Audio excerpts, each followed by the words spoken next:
There's a demon going into you, and then there's you going into the demon. Wow, it just gets better, Kevin. I know, but I don't have any choice right now. Connection is good.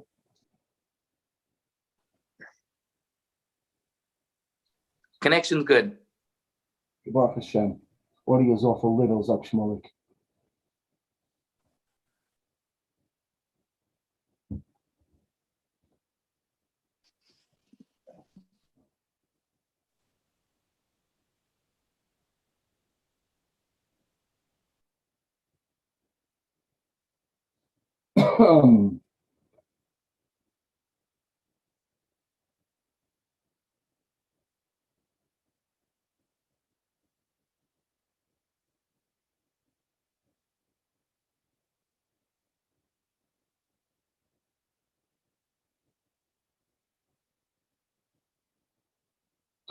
All right.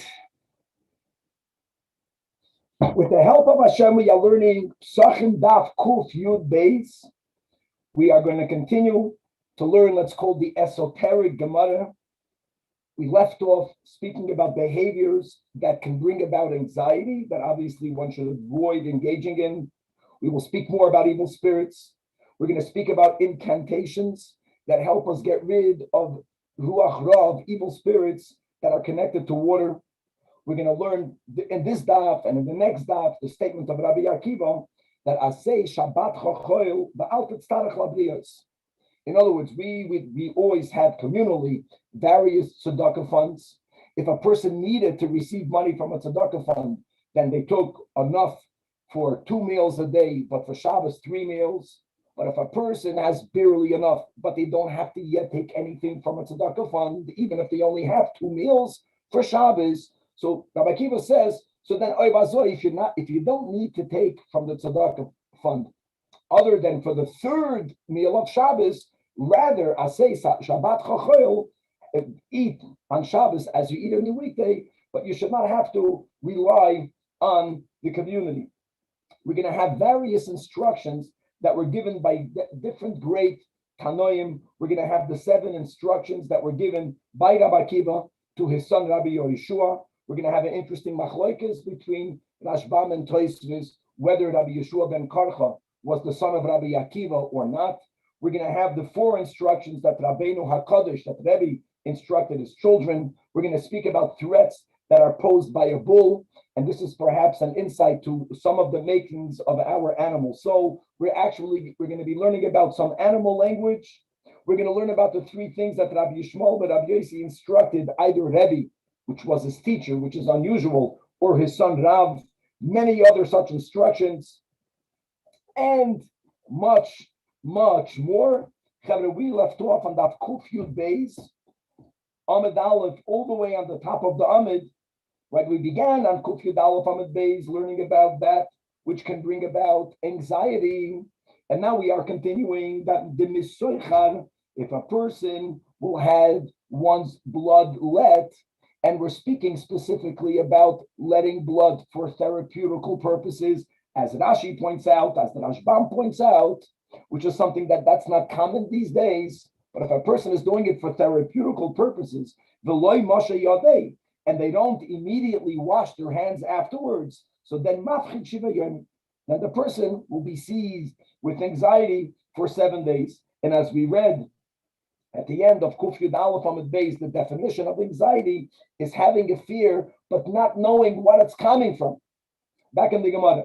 Similarly, the second line, the shakel maziyeh, a person who has a haircut, v'loy mashe yadei, and they don't wash their hands right afterwards, then mafchit tolasa yami, then they might become imbued with anxiety that will last for 3 days. The shakel turuf, if a person cuts one's nails, v'loy mashe yadei, and they don't wash their hands immediately afterwards, then mafchit chad yama, then they can be seized with anxiety for 1 day. And here the Gemara says, and the person will know what they are afraid of. It's interesting to point out that when these dinim are brought down in Shulchan Aruch, so there's another layer, there's another knech that's added to it. When it comes to, let's say, to cutting the nails and not washing the hands. There it says that if the person is learned then they, God forbid, will forget the learning. And if they have nothing to forget, then they'll go insane. And the concept of shikha, forgetfulness, is connected to klipa. Actually, God, who is above time, it's impossible for there to be forgetfulness because you don't have the past and the future. Oh, it's already so far away from an event that you forgot. No, it is. So the closer someone is to godliness, the less there is forgetfulness. Everything that we're learning about here is a person connecting oneself to demonic forces, to evil forces, to klipa, which means when a person gets more distance from Hashem, that's the concept of forgetting Torah. And if there's nothing to forget, then the fear, the ultimate fear, we don't know what we are. We are afraid to be disconnected from God. That's the anxiety. If a person puts one's hands on one's upper lip, just for the demonstration for learning, so if a person has their hand like right underneath their nose, so it's one step away from anxiety. Now, there are different ways of learning it. Either this is not the cause, but this is an effect, that one of the symptoms of anxiety is that people put their fingers right on top of their lip, right under their nose, or again, this might be a cause. That's how it's mashma from Rashi, that's how it's mashma from the Rashbam, that a person getting into that habit, that person brings oneself closer to anxiety. Yada apusya. Similarly, if a person keeps one's hand on the forehead, so then dargo l'shinsa. So then this is one step away from falling asleep. Now, this is a good thing. That means if you can't fall asleep, try it. Put your hand on your forehead, see what happens. Tana, we learned in a Braisa, we are 6 lines from the top of the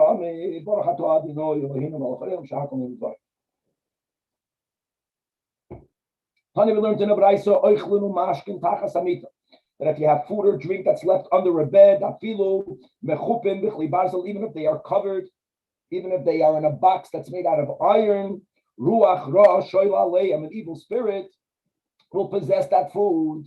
And actually, we have an interesting discussion amongst the modern poskim. What about when you travel on a bus? What about when you travel on a plane? You actually have certain halachic opinions that say it depends. If you're going in coach class, even when the guy in front of you thinks they're sleeping, that's not called sleep.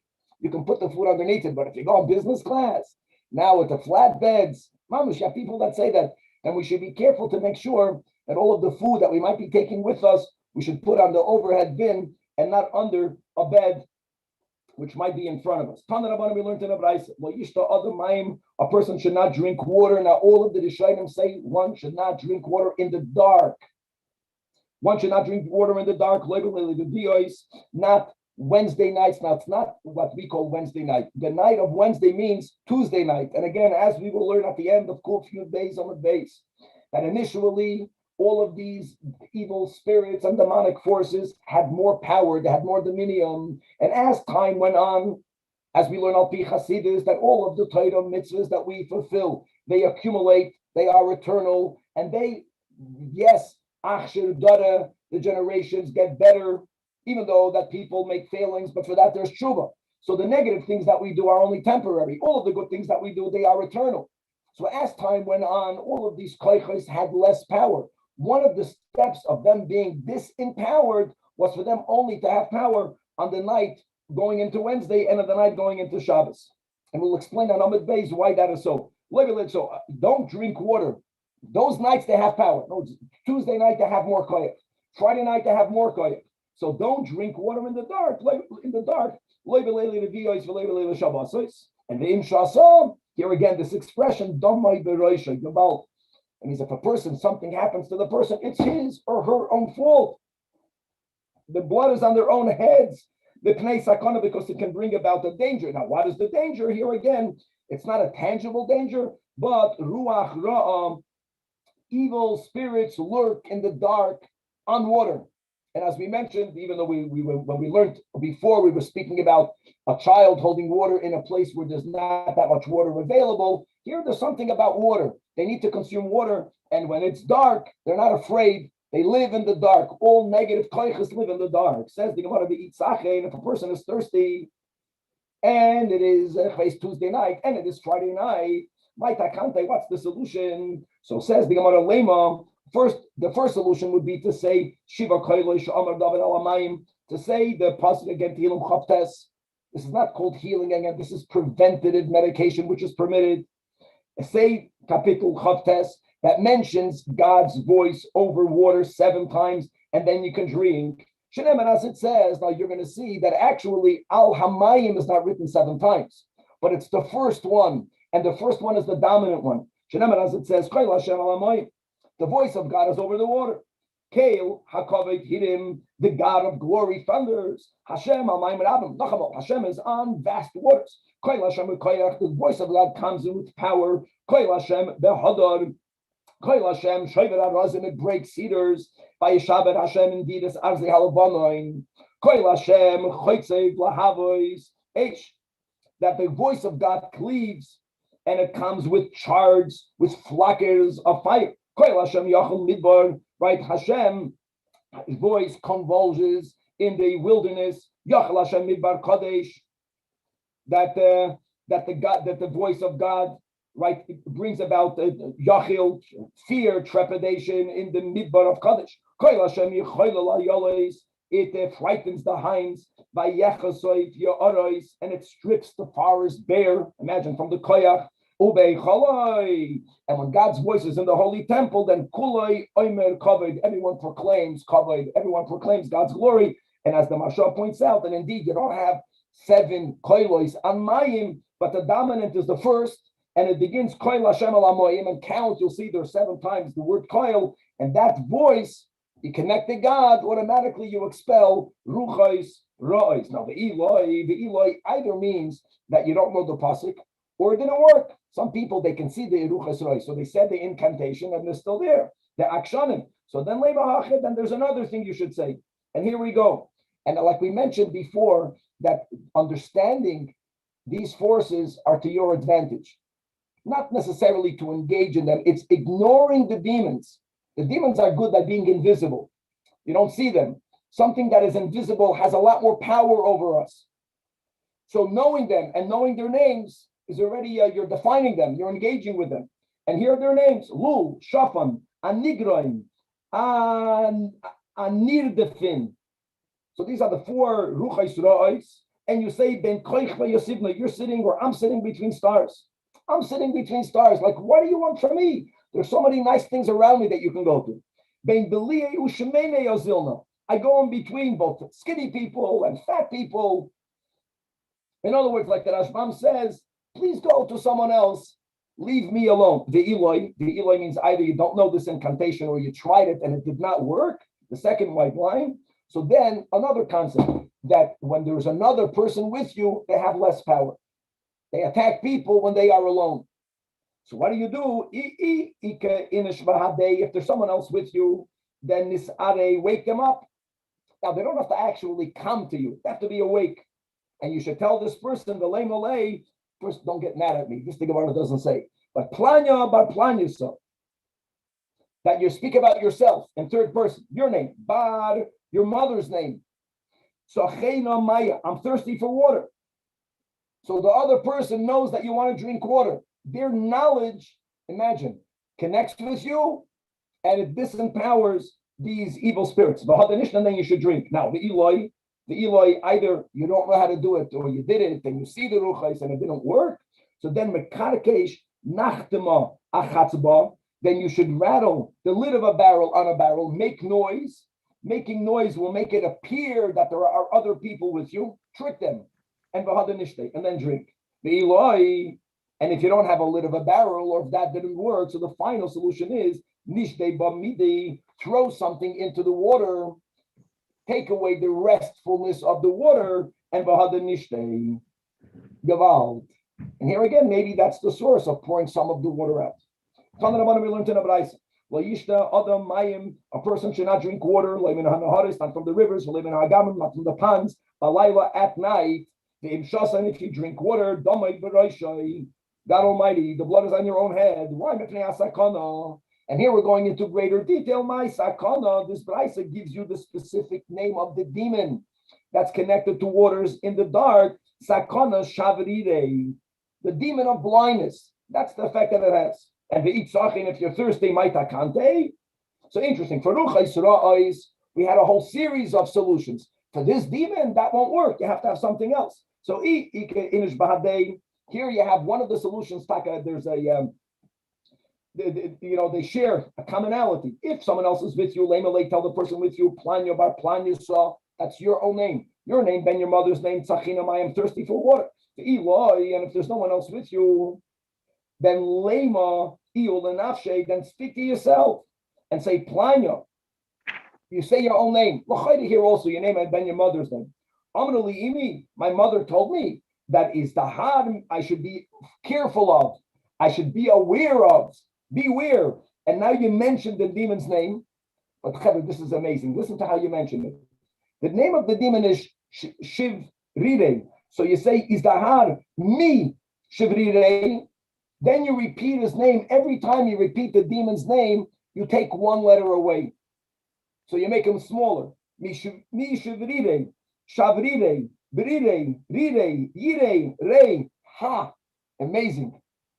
Lahoy, maybe the Breslevers, they go in the opposite direction. Because when you want to get connected to something, right, you go Nachman, you get closer.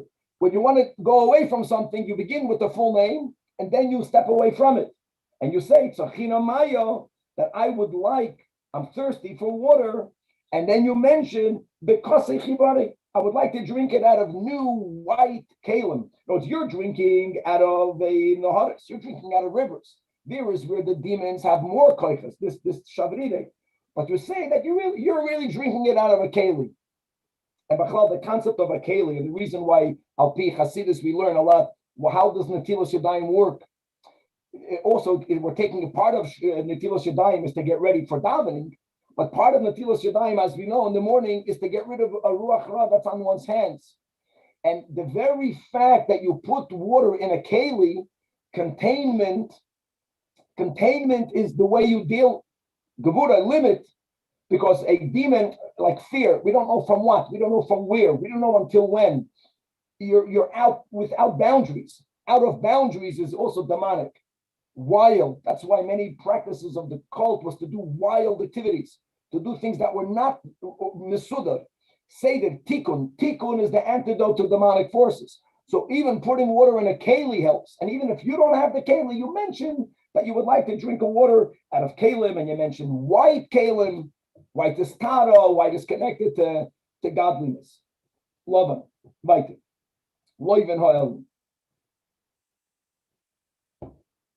Back to the Mishnah Daf Sadik Tesamid base.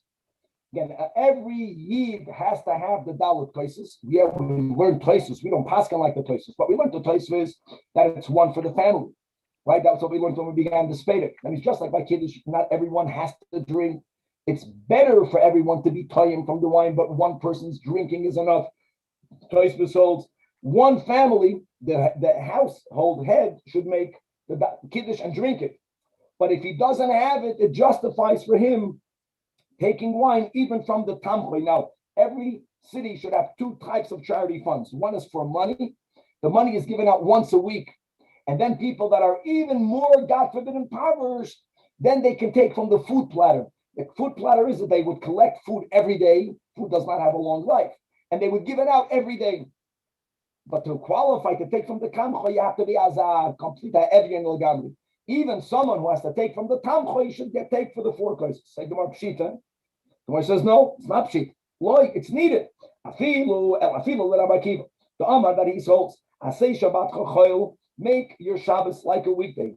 Shabbos was supposed to have 3 meals, unlike weekdays, which then we would have 2 meals. Says Rabbi Kiva that if a yid has enough for 2 meals for Shabbos, he should not take money from a charity fund. Eat on Shabbos the way you eat on a weekday.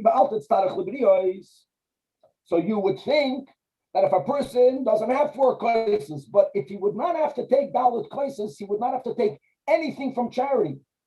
So here he should not take dalit koises. Name Hachi over here for the dalit koises. What is unique about it is Persuma Nisa, that we are publicizing the miracle of Yitzias Mitzrayim. We are publicizing the miracle of Geula. So here, yes, we have to take, even according to Rabbi Kiva, even if it comes to that, take money from tzedakah. Says the Gemara Tanach of Elyahu. We learned in the Brisa of Elyahu Navi that Afal Pisha Amar Rabbi Akiva say Shabbat Chochol Ba'al Tetzarech Labriyos Avol Oiso Hu Davar Muat Metoich Beisai. Going back to Shabbos, even if you don't have, make the greatest effort to prepare at least something special for Shabbos. And what is this something little, but at least it's special for Shabbos? So Mainino Amar Papa Chasa Daharsana. It was a plate. It was a dish made out of small fish, which we know learned is very healthy. That was fried in its own oil, and they added flour. It was relatively very inexpensive. So even though, again, don't take money from the charity fund, but go beyond what you could to make Epes special for Shabbos. And Kiddush Tanan, like we learned in a Mishnah, right? We have this in Pirkei Avos that the Rabbi Yehuda ben Tamer says, have a as kanomer. Right? We begin Shulchan Aruch with this. We should be bold like a leopard. We should have chutzpah of kedusha when needed. The kal kaneshen and light like an eagle. Rotz katzvi, we should be swift like a deer. The giver kardi, we should be strong like a lion. To do Hashem's will. Oh, I have no funds. You have no funds. You should be be chutzpahdik. Use these talents in an extraordinary way. And somehow you'll figure it out. You know, when I was a child, my father told me a beautiful story that Rabbi Yonasan Eibachitz was a child prodigy. And once Friday, his father told him, go to the market to buy wine. So he says, okay, but Tata, I need money. So he says, you're so smart. He says, with money, anyone can buy wine. You buy wine without money. Okay, he goes to the market, he comes back. Comes Friday night, the father picks up the bottle is empty. There's no wine. So his father tells his son, hello, there's no wine. He says, Tata, any father can make Kiddush on wine. You'll be the Chacham, you'll make Kiddush without wine. Oh. In other words, figure it out and don't take money from charity, but Epis make special for Shabbos. Now, the top Tosfos says, right, that we know,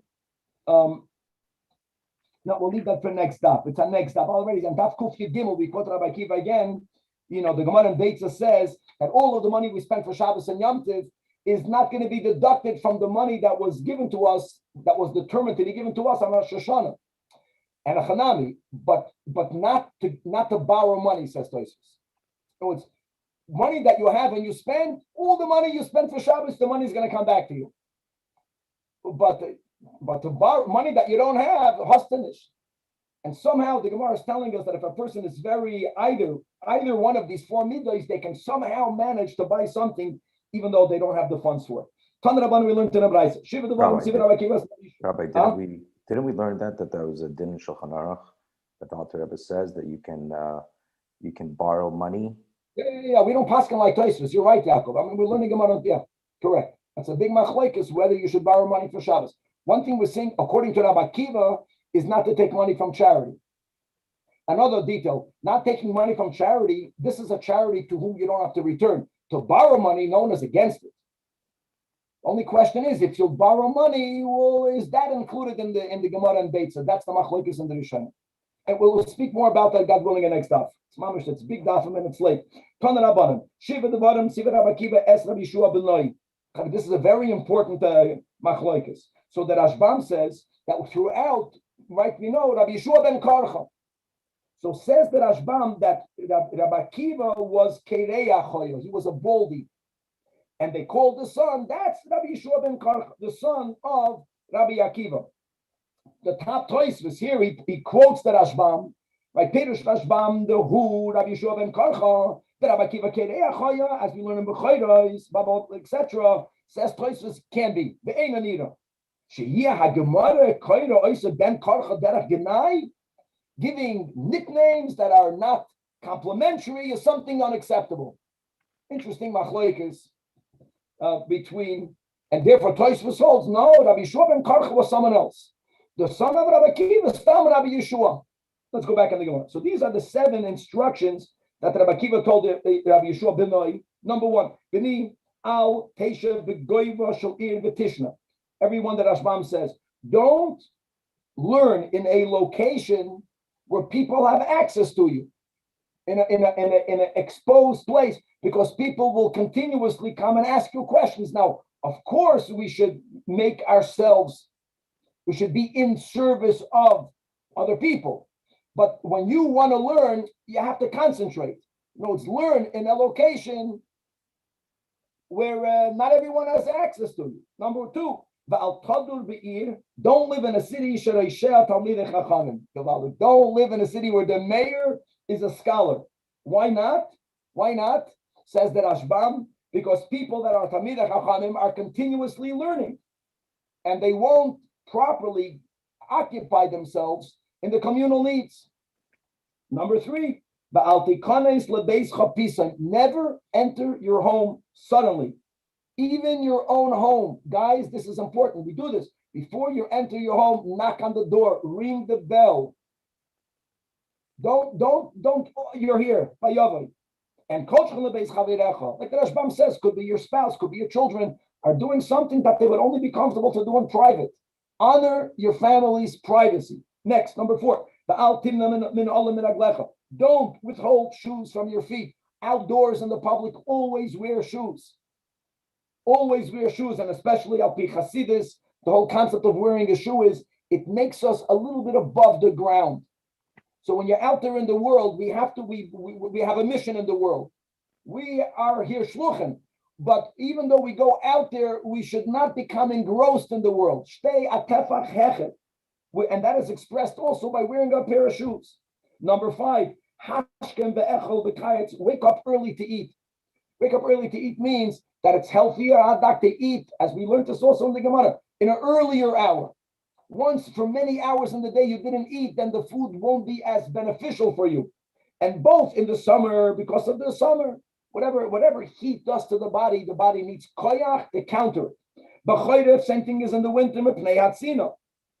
And that's really going to fend off sickness. This is a health tip. Number six, this is the Rabbi Akiva's statement that V'asei Shabbat Chochoil, never do everything you could not to need communal funds. Guys, we're not speaking about taking a loan. A loan there's no shame with a loan. We're speaking about taking charity. Make your weekday, make your Shabbos as simple as a weekday, but for altet tzarech labriyos.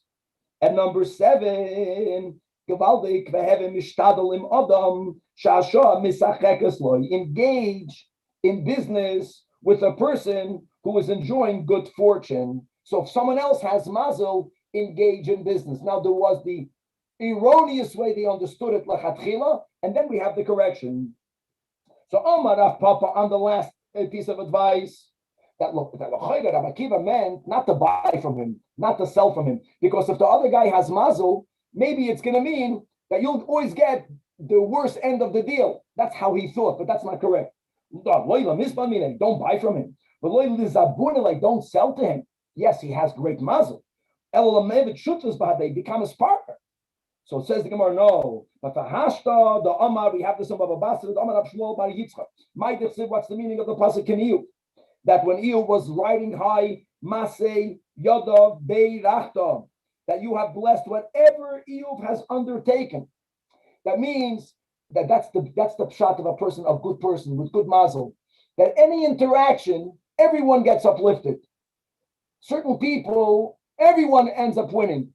When a person, when you see their mazel is going good, even if you'll buy from them, even if you'll sell from them, everyone will benefit. Kol hanoita prusa me'iyuv, when Iyuv was having good mazel, any dealings, Mizbarich was blessed. So now that we have this statement, says Rav Papa, afilu lemizban minei. Rabbi Akiva meant even to buy from someone. If his mazel is good, buy from him. Ulas abunile and sell to him. Shop it will bring you benefit. Chopper dummy. Weiter. Chamisha devarim tziv Rabbi Akiva Rabbi Shimon ben Yochai, one of the 5 ladder Talmidim, or 6 according to the Yerushalmi ladder Talmidim of Rabbi Akiva. He told it to him when Rabbi Akiva was in jail. Rabbi Akiva was in jail and ultimately was murdered brutally by the Romans. He was in jail for teaching Torah in public. And so while he was in jail, Amaloi, the Rashbi tells his teacher, Rebbe, Lamdeni Torah, teach me Torah. Imagine the chutzpah. That which you were incarcerated for, do in jail.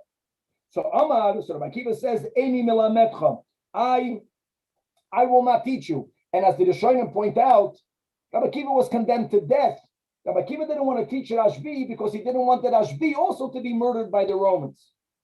Amaloi, im ein atam elamdeini. Rashbi wanted to learn so badly that he threatened Rabbi Akiva. Now, the threat was really a nonsensical threat because Rabbi Akiva was already in jail. But he told him, if you're not going to teach me Torah, ani omer li yoichoi abba. Rabbi Akiva's, the Rashbi's father was like Avraham Avinu. He also, amongst many other talents, he was very close to the government. The government respected him. I'm going to tell my father that you don't want to learn with me. And he's going to tell the Romans that you don't want to teach me Torah. Now, what he meant is that I'm willing to master you. Not that he would do that, but he was just trying to express to the Rashbi, to Rabbi Akiva, that he's willing to go on Mesiras Nefesh. And Rabbi Akiva didn't give in. Amaloi, so Rabbi Akiva tells him, what you think you want to learn and I don't want to teach you. Famous statement. More than a young calf wants to suck.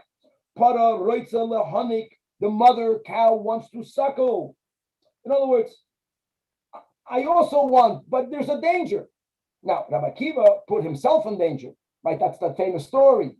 But I have a right to put myself in danger. Rabbi Akiva did not want to put the Rashbi in danger. This all gives you a better understanding, right? Shabbos Lamed Gimel, that after they murdered the Rabbi Akiva, the hate, the sinah, as a tzaddik should hate evil, how much he hated the Romans.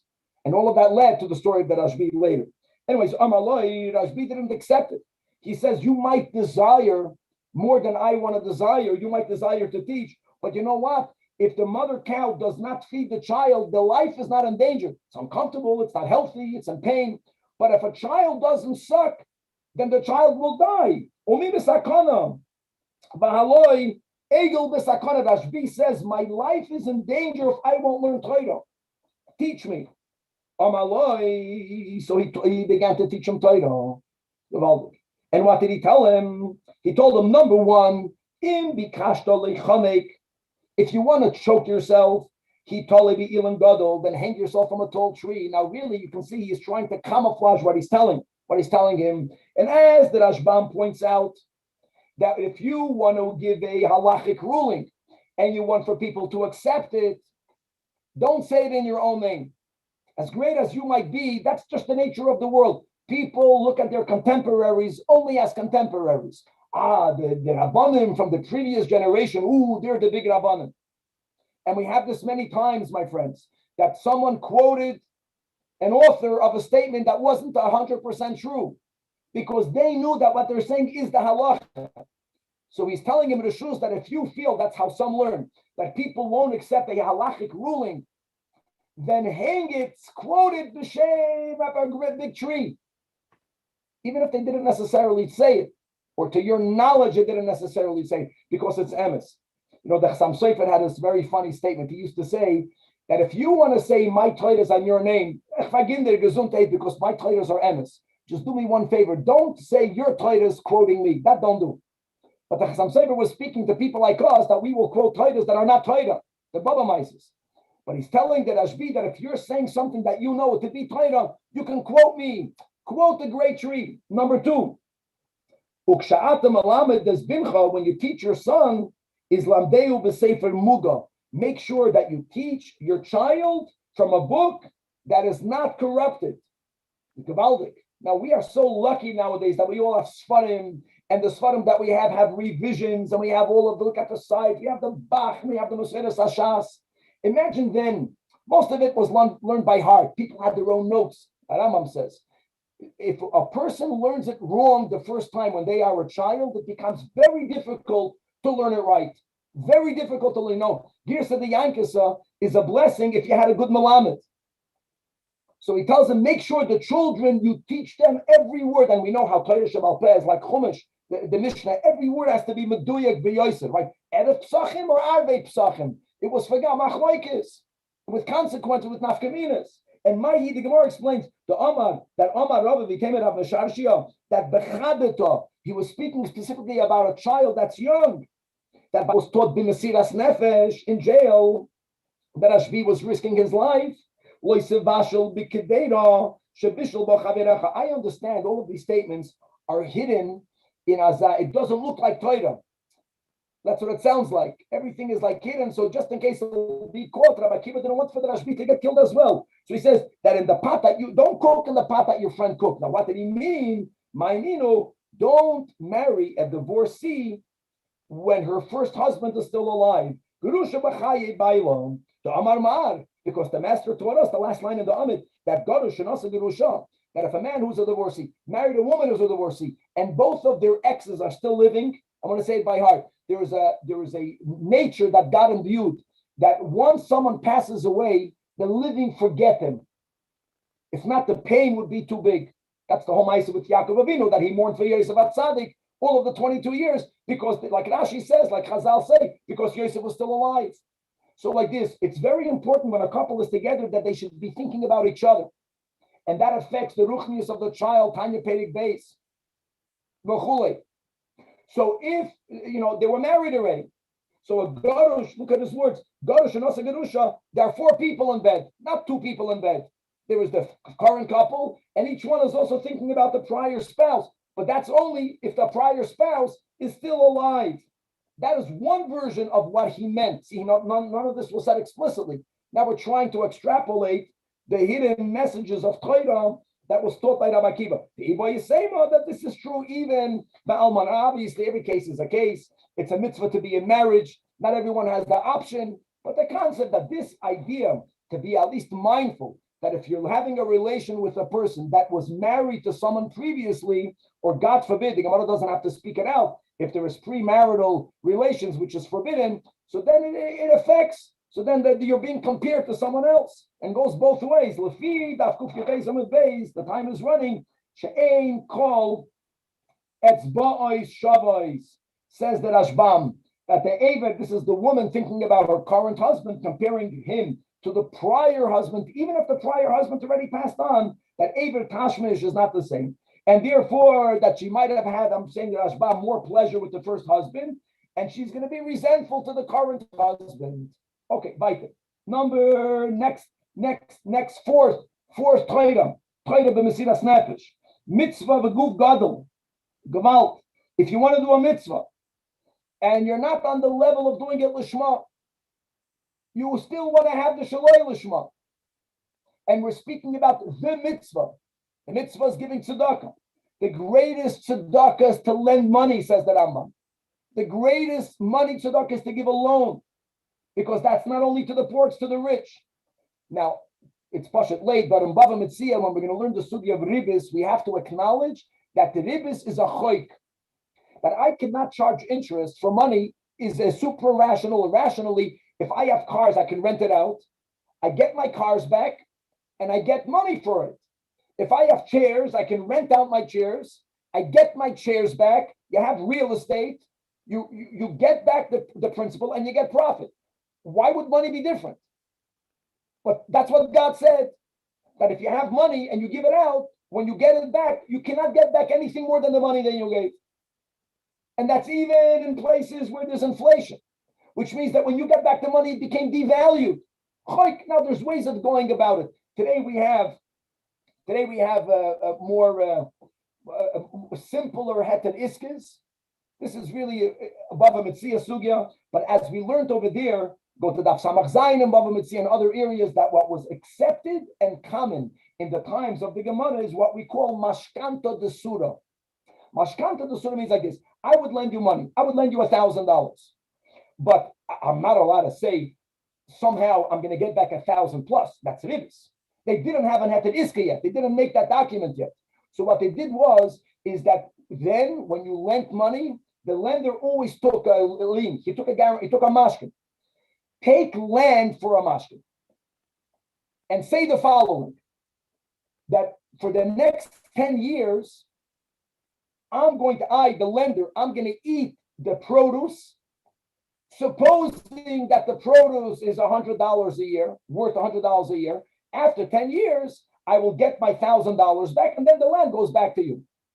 That is an accepted way of paying back a loan, even though we don't know how much produce will be produced every year.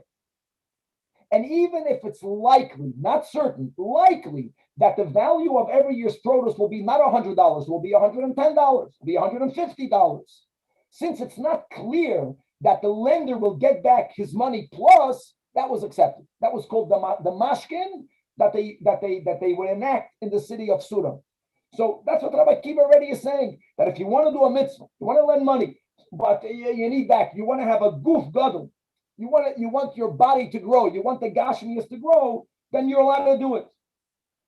And what happens is oichel peres, because he's explaining mashkan to the student code.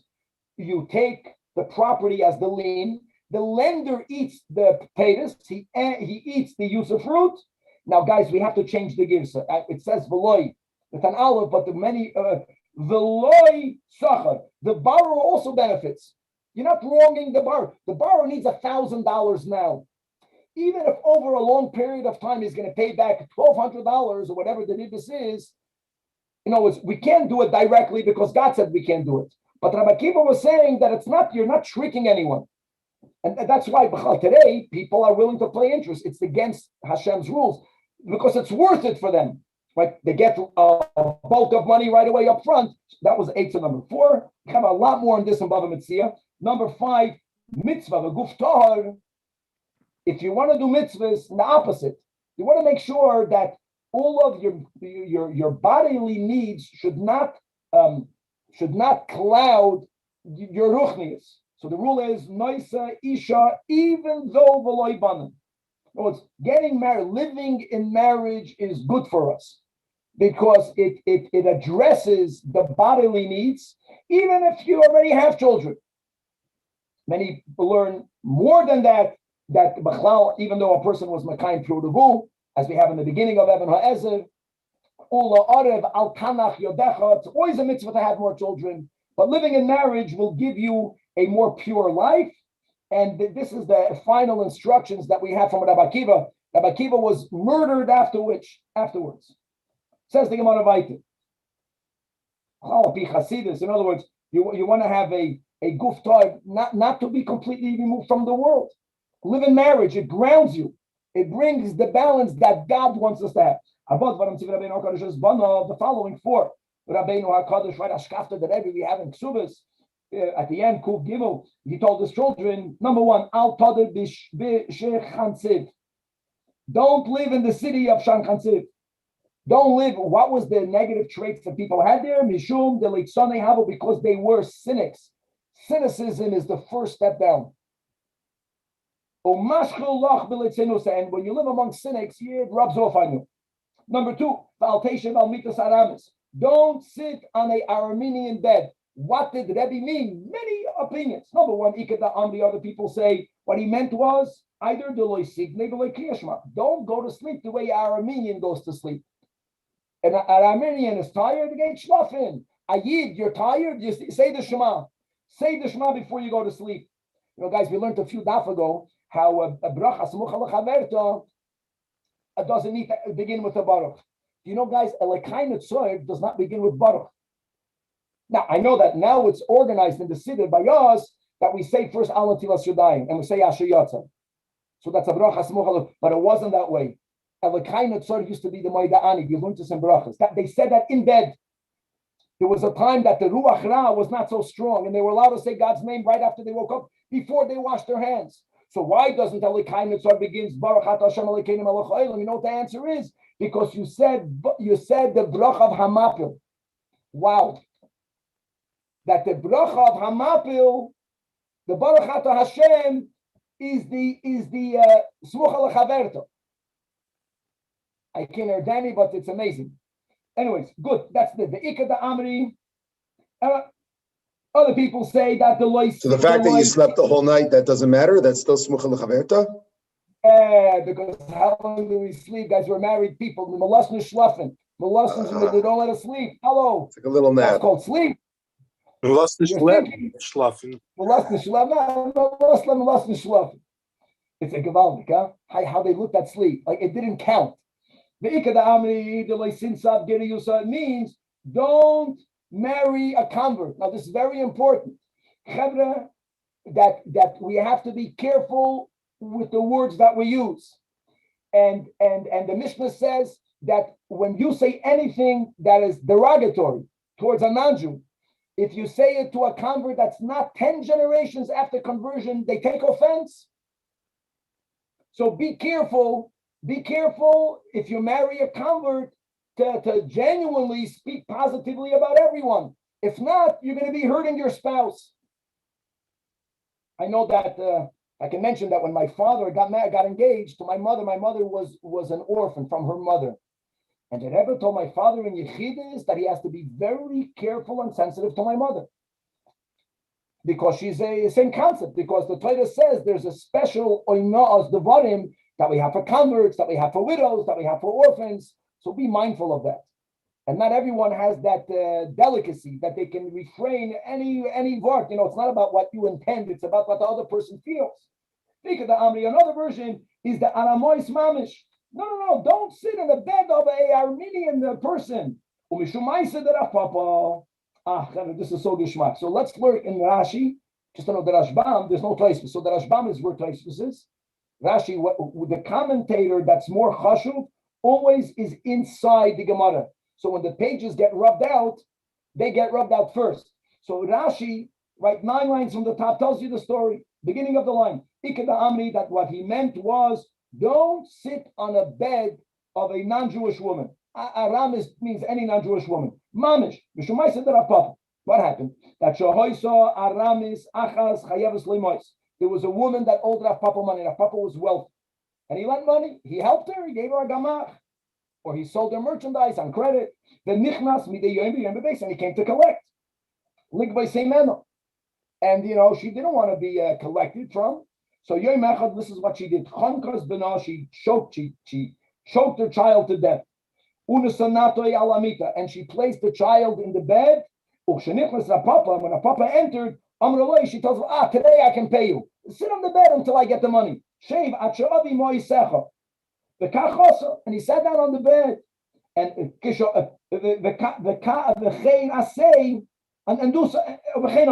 says that Rashi, that Kishabasa, when she came back, Amra, she told Rav Papa, you murdered my son.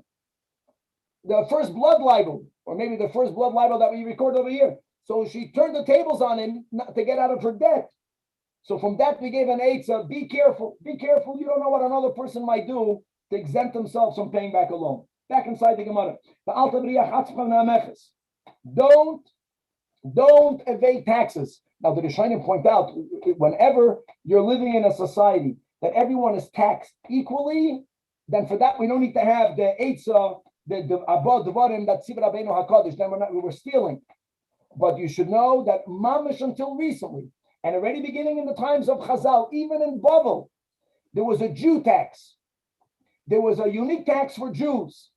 And we considered any tax that puts a burden of government on a Jew more than on any other citizen to be illegal, halachically. And al pi halacha, we are allowed to evade taxes that singles out a Yid.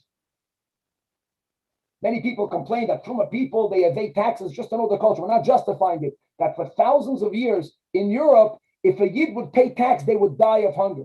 Jews were not allowed to be doctors. Jews were not allowed to own land. There were so many, and then on top of that, Yid pay more money to the government. So we evaded it. So says Rebbe, even if you don't have to pay these taxes, it's still pay it. It's a toiva, pay it. Because if you're not going to pay it, the government, Dilma, Mashkuchulach, they might find out. And if the government finds out that you did not pay your Jew tax, the Shakli Menach called the Islam, they'll take everything away. So it's not always about, am I halachically obligated or not?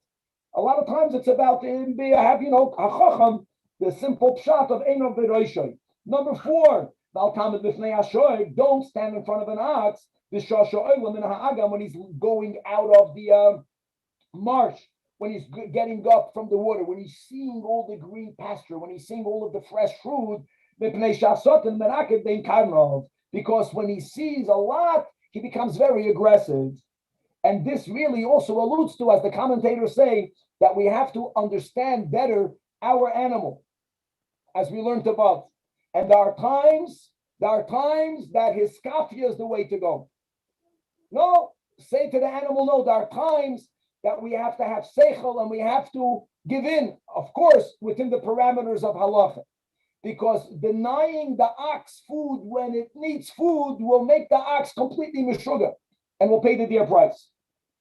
And Omar, Rabbi Shmuel, what are we talking about? Not always, but b'shoy shachar u'b'yom nisan, the dark ox, and the yom nisan is when its appetite opens up, right? It gets up, and at the springtime, and there's so much olam haza around you that there are times that we have to manage it by moderation and not by abstinence. Even if an ox is not known to be a goring ox, you never know. Stay away from it 50 amas. But if the shoyr is muad, if we know that this ox has a tendency to be a damaging ox, then respect it. You know how far? Stay away from it. As far as your eye can see. And Tanach made it up that even when even if the head of a bull is in a feeding basket, the bull is eating, run away from it. Go up to the roof. And throw away the ladder, even though an ox cannot go up a ladder. In other words, distance yourself from a raging bull. So don't put yourself in scenarios where your Yetzer Hara will be stimulated. Don't do that. And now we're learning some sort of mystical language of the animals. You know, Kabbalah, you can communicate to animals. So here we have a shtickle of it in the Gemara. Rav says like this: that nizha the Torah, the cry of a bull is hein hein, and the way that Rashbam says, if you want to get your bull to move, so speak hein hein. That's the sound. Now maybe hein is yeah, like I just mentioned. In other words, you have to give in a little bit to the ox al pi Torah. You say yes, yes, so then the ox will go work for you and not work against you. Nisra the Aliyah, if you have a lion as a Yetzer Hara, then it's not enough to say yes. Then you have to say this is it. You have to right away address it. The lion is more dangerous. Nisra the Gamla, whatever the Gamel represents, the Gamel sometimes represents the Malach Hamavis is da. Da means also here. Nisra the Arbe. The Arba means that if you have people that you need for them to tug the boat, so now you are speaking not to animals, but you're speaking to people. Don't repeat the same thing twice to a person. That's disrespectful. It's a good klal. To a behema, repeat again the mantra. To people, change approaches. Say this word, say that word, say the other word. This is what you should tell them. Obviously, there are many other meanings over here. Tell people to motivate them to pull the boat. Hilnei. Hiya, Hila, Hiluk, Hulya. Here's you have the Hulya and the Gemara. Amar Abai says that you should avoid the following: oil, skin. We'll define that more. Dog, fish. The kois. We'll define all this soon. Cham and hot water. Beitzim, eggs. Vikinim levenim, white lice. Kulam, kosher, and ledavar acher. They all are not good if you're trying to stay away from leprosy. Davar acher here means sodas. And the Gemara explains. Or refers to man de gone a mishchadet salah, a person who sleeps on the unfinished skin of a tanner. It's not finished. That can bring about skin ailments. Dog means eating. Don't eat which fish? The shibuta fish. In the days of Nisan, the OU is Gavaldik. They know what the shibuta fish is. They had the whole. They once made a zasuud over here, right in LA, and they served all of these fishes that were kosher, obviously, to show the people what these fishes are. Kos, what is kos? Which is not good. So we had an Amad Aleph, Rabbi Kiva say Shabbat Chachoil, but Epis prepares special, and that was the kos of the Harsanah. So I think since it's not such an expensive food, so it's leftovers. I don't have a long shelf life. Don't eat the leftovers of kos of the Harsanah, which is these little fish that's fried in its own oil and flour. That's gonna, God forbid, that can provoke a skin ailment. Soras. Chamin. What does chamin means? One who bathes with very hot water. Chamime de chamime. Darf nicht gehen to that very hot mikveh. What benefit is of that? We'll have Gehenim later. Some people, they go with sugar for that, but it's not healthy for the skin. People that have very, very hot water thrown on them, it's not good. Beitzim, what does that mean? Amazing, listen. Man, the Midrash aklipim. People that step on egg shells, that's something that's not good for So it can bring a person closer to tzaras. Go figure that. With shoes, without shoes, is this something physical? Is this something mystical? I don't know. Kinim levanim, white lice. So he says like this: people that wash their clothing in order to eliminate lice, but they did not wait 8 days before they put it back on. And they right away put it on. That's not good, because lice, whether this is hair lice, whether this is skin lice, they have a koyach to rejuvenate themselves. That trias hamesim, they're good at that. You thought you killed them after you put detergent on them. No, that baryon hanachinim, that they come back to life. So yeah, wash your garments, but if you need garments, but my friend, you don't want to have lice, don't wear it for 8 days. And if you do any of the above, then because these lice, skin lice, body lice, they bring about davar acher. Amar Papa, based on the Isbei Shunra, a house that has a cat, don't enter that house without wearing shoes. Why is that? Because Shunra, because cats kill snakes and they eat the snakes. And the Isbei Bechivya Garme Katina, you have in the snakes more bones that the cat might have not consumed, and those small bones are going to be on the floor because the cat ate up the snake. The and if these little bones will enter the bottom of your feet, they won't come out so easy. And the istakelay. Outdoors, we wear shoes. Indoors, people didn't wear shoes. But if there's a cat in the house, wear shoes. The opposite. That based on the lace by shunra, that a house that has no cats, a person should not enter in darkness. My tama, the opposite, because if you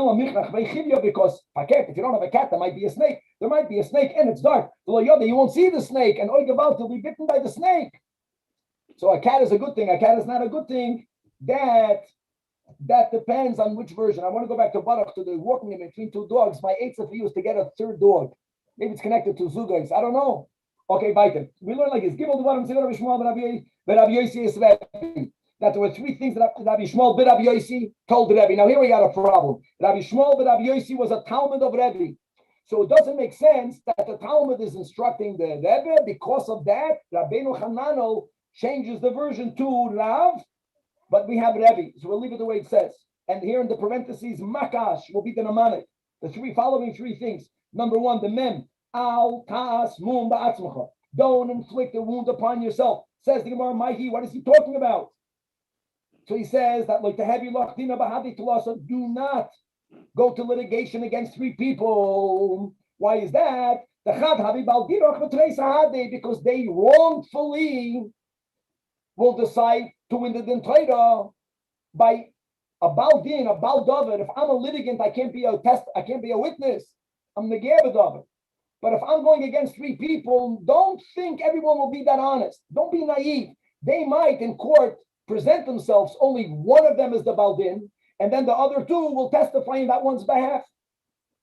In other words, some people are innocent, they are so honest, they can't see that other people might not be honest. Be careful.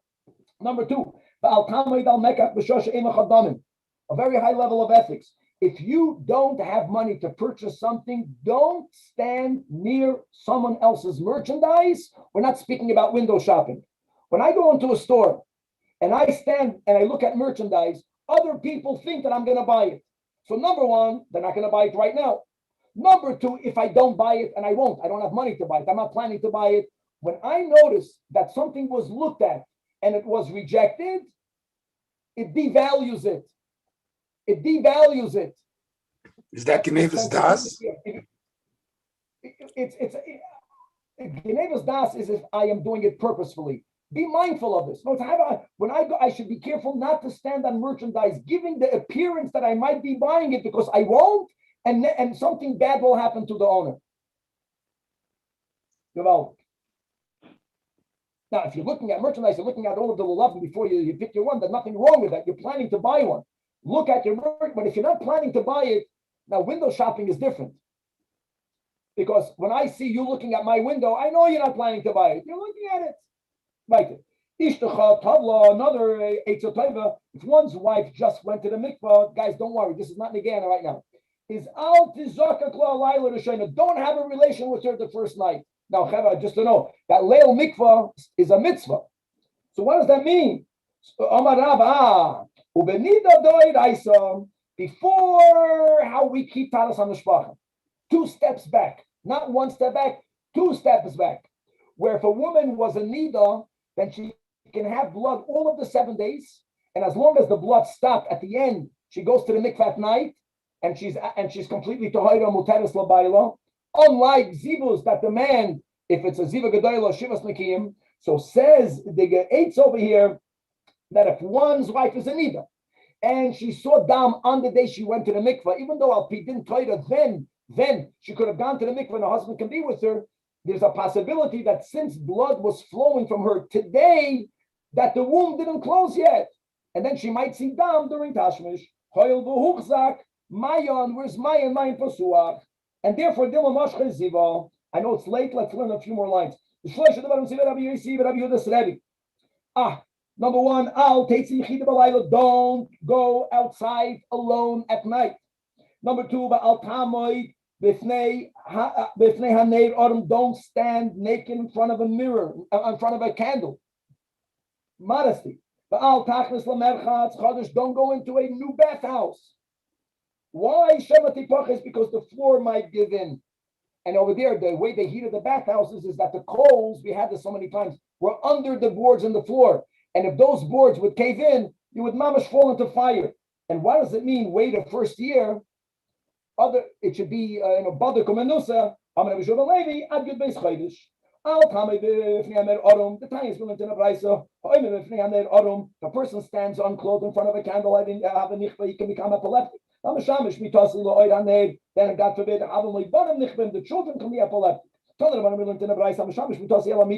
person has a relation with his wife, we're speaking about an infant that's on the same bed, then God forbid, that child might become epileptic. That's only said if the child, he's more susceptible if he's younger, if he's not a year old. But if he's a year old, don't fear. Furthermore, it's only if the baby sleeping by near the feet of the bed. But if the child is sleeping, I know it makes sense, he's close, it doesn't matter. This inonim is al pi kabbalah. If he's near the head of the bed, then leis lamba, then he's not going to become epileptic. And even if he's near the head of the bed, even if he's by the feet of the bed, that he, God forbid, can be affected negatively, only if you did not put your hand on the child. Then leis lamba, God willing, to be continued. How many lines do I give out? Big dafen. 1, 2, 3, 4, 5, 6, 7, 8. Rabbi, so what does that mean? You're supposed to, while the guy's with his wife, you're supposed to put his hand on his child, and that way the child will be safe? I don't know if it means right away or if it means right afterwards. I don't know what that means. It's not a get to all of us because today we have cribs, today we have Kalim. It's a different world. They slept on a straw. Yeah. There's some people that have a minute, they call it like co-sleeping. The whole family, they sleep in a bed together. Co-sleep, even the cribs. I don't know about co-sleeping, but the cribs that are latched onto the bed, it's not called the same bed. It's not the same bed. Same bed means the same bed. Yeah. With the help of Hashem, we are learning Pesachim Daf Kuf Yud Gimel. We are learning the most amazing dafim over here in Shas, all about the esoteric. We are still in Daf Kuf Yud Beis Amud Beis. We are around 10 lines before the bottom of the Amud by the little star, right? Pointing us to brachas to chulin at the end of the line. We're going to continue to learn about the eight tovos that were given between our great Chachamim. One of them was that one should not walk alone at night. We're going to be learning about the koichos that were given initially to demons and to evil spirits to roam upon the earth. And how as time went on, that permission, that reshus for them to interact with living beings were diminished, and therefore these behaviors or the precautions that we have to take are also diminished. We're going to learn on Daf Kuf Yud Gimel a series of instructions that was given by Rav to Ravasi, given by Rav to Chia, his son. We're going to have a lot of halachos of derech eretz. We're going to have a great business advice. Chedra will be on Daf Kuf Yud Gimel. We're going to learn about 3 types of people that Hashem has so much nachas from them that every day he proclaims, wow, look at that person. We're going to learn about 3 people that God loves. We're going to have this story that many people borrowed the statement that Tuvia sinned and Zigud gets flogged. That's going to be on Daf Kuf Yud Gimel. We're going to learn about 3 that God hates. And now we already learned this in Brachas, right, from Beruria. Not that God hates the person, God hates the certain behaviors, as we have in Tanya Pedikud. We'll quote that when we learn it. We're going to have the source that you don't invite another person to a bris. You notify them when the bris will happen. All of that will be on Daf Kuf Yud Gimel and a lot more. Let's learn Daf Kuf Yud Gimel on the base again, 10 lines before the bottom of the Amud. The last word in the line, right? One of the 3 instructions that the Rabbi Yossi ben Rabbi Yehuda told the Rebbe, and actually the first one was Al Teitzei Yechidi Balayla. At night, don't walk all by yourself. The Tanya we learned in the Braisa, Lo Yetzi Yechidi Balayla. Oh, but here it changes. Here the Braisa is only speaking about Tuesday night going into Wednesday. That is where there's more power to demons and to evil spirits. And I just want to go back to what we learned on Daf Kuf Yud. Remember on Daf Kuf Yud that Adam Chashav Shani. It's not a contradiction. He was speaking to an Adam Chashav. Rabbi Yossi ben Rabbi Yehuda was speaking to Rebbe. To Rebbe, he should never go Yechidi because the demons, they're moiser nefesh to hurt. They're mazikin. But stam a person, not Adam Chashav. We, during the week, it's fine. Other 5 out of the 7. But the 2 nights that there's a greater power to demonic forces, which is countered when you're not by yourself. 2 godly souls against an animal soul. That is Tuesday night and Friday night. And now we go into details with names. Mipnei she'ogras bas machalas. This is the name of the demon. It's a female demon. He, she, u'shmoyne esrei riboy she'malachi chabala, and listen, 10,000. 180,000 demons that are demonic forces of destruction that are doing her biddings, yoitzin, they go out. That's when they go out. They go out where we go out. They go out in the civilized world. And each one, the cholechad, the yechad, yesh le reshus lechabel b'shnei atzmoim. Chavra chitas, says in the Chukoisan, v'nosati geshmeichem be'itom, zok Rashi, when is the best time for it to rain? Rashi says in Chumash, the best time for it to rain is Tuesday night and Friday night. Since anyways you shouldn't go out, so it's to our benefit that it should rain then. Oh, now the Gemara tells you a story about this agras, these demons. Kuliyama doesn't mean every day; it means every night. They used to have a lot more power. However, Zimachad at one time, here's Amaisa. And when she met him, she told him, I want you to know that if not that they announce about you in the heavens, that he's Oharu, they're warning me that I should be afraid of you. I should be careful. I should be careful of Rab Chanina ubetoirasai. 2 things. Rab Chanina and in this Torah, then Sakantich, I would have endangered you. So what do you think he did? He says, Oy bazoy, Allah, that I'm cashing out on that. Goys that ani olecha or olayich, female, I decree on you, that you should never be allowed to manifest and to interact with the civilization. Go to where there's no one there anyway. And she pushed back. So she asked him, she pleaded with him, give me a little bit of leeway. So he gave her leeway. The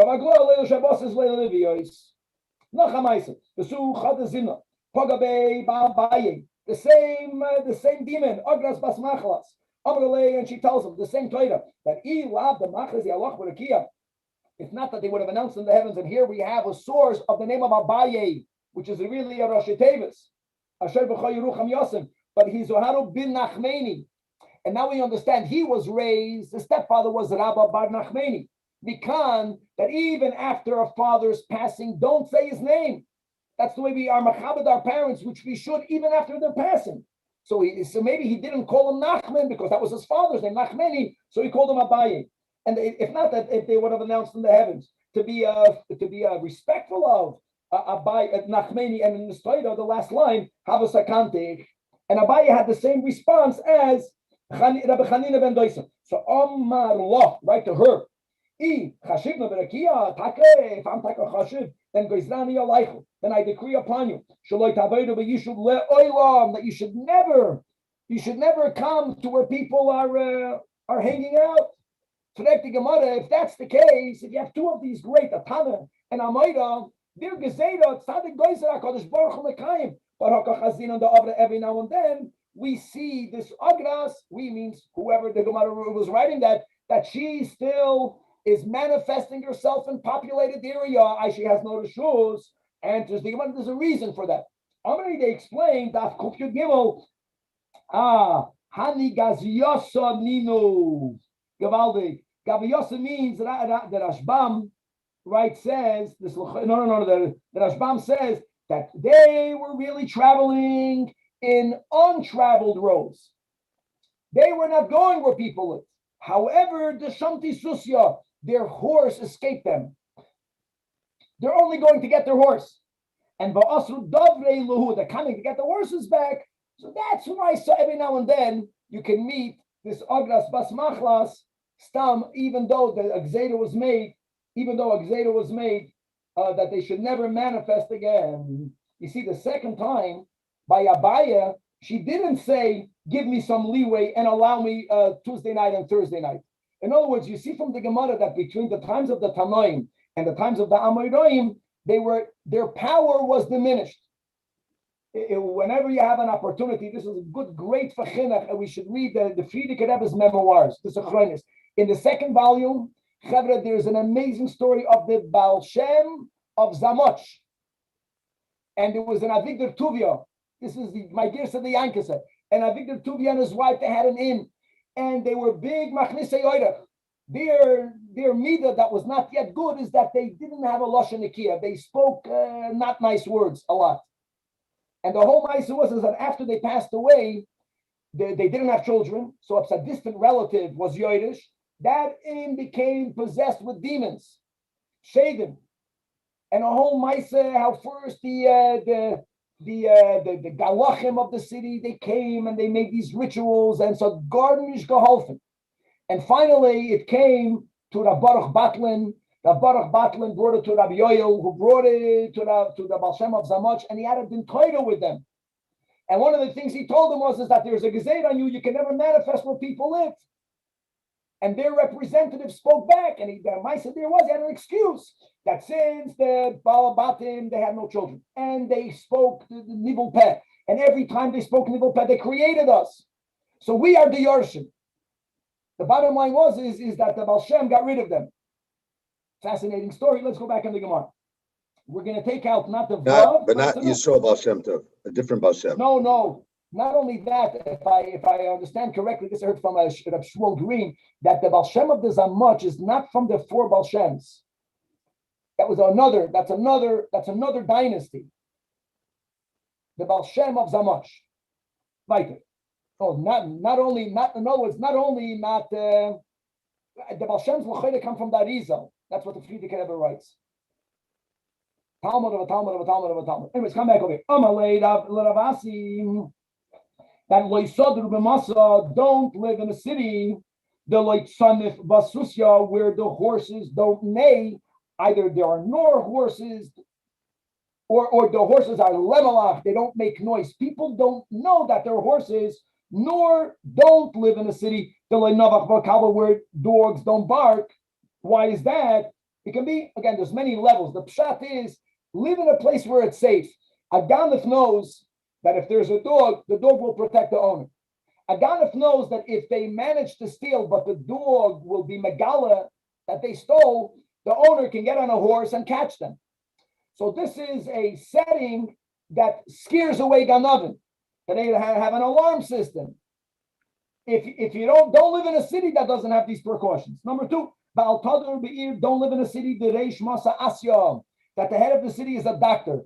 I think this is the counter to what we learned one daf ago. Don't live in a city where the mayor is a Talmud Chacham. He's going to be busy learning. He won't be attending the affairs of the city. Here it's very similar. Rashi writes, the Rashbam writes, one line under the Gemara, don't live in a city where the mayor is a doctor. Because it's the same thing. It's a good thing. he'll be busy healing people. What do you think a doctor is going to do? If someone has an ailment, he's not going to heal him. In the Vaila, there are pressing communal needs that he won't be attending to. Next, don't marry two wives. In the times of Chazal, up until Cherem de Rabbeinu Gershon, not that this was advocated, but it was not prohibited. A man could have been married to two women at the same time. So already in the Gemara, he says, don't do that. Why is that? Because they'll both gang up against you. What's the solution? Well, you would say the solution is to marry one, to marry three. Oh, the you're already married because you're already married. We're not going to say get divorced.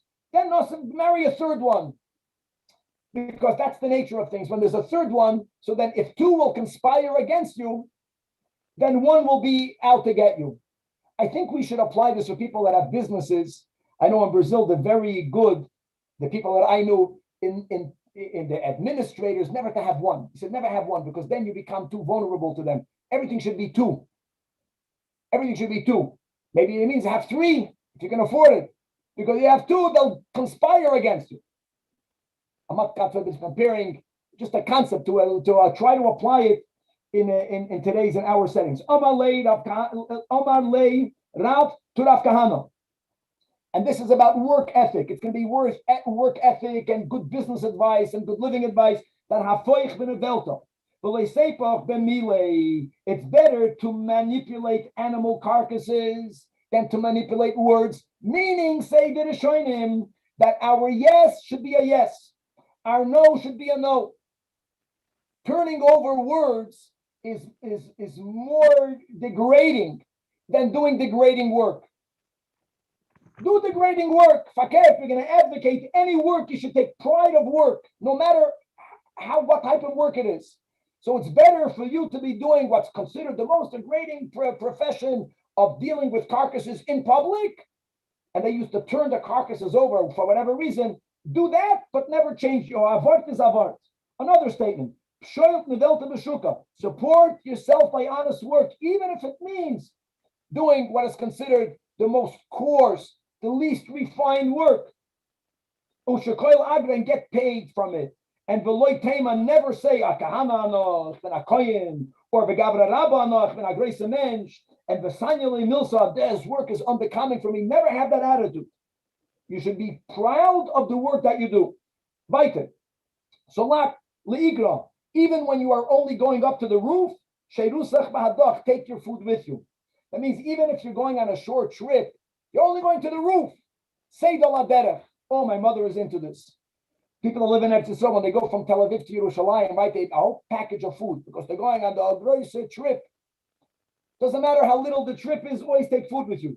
Another statement. If you're living in a city where gourds are so inexpensive that for one zuz you can buy 100 of them, never disrespect food. Don't say it's so cheap. I'll throw this one away, I'll get another one. To say, they should still guard them under the corner of your garment. Never waste food. Says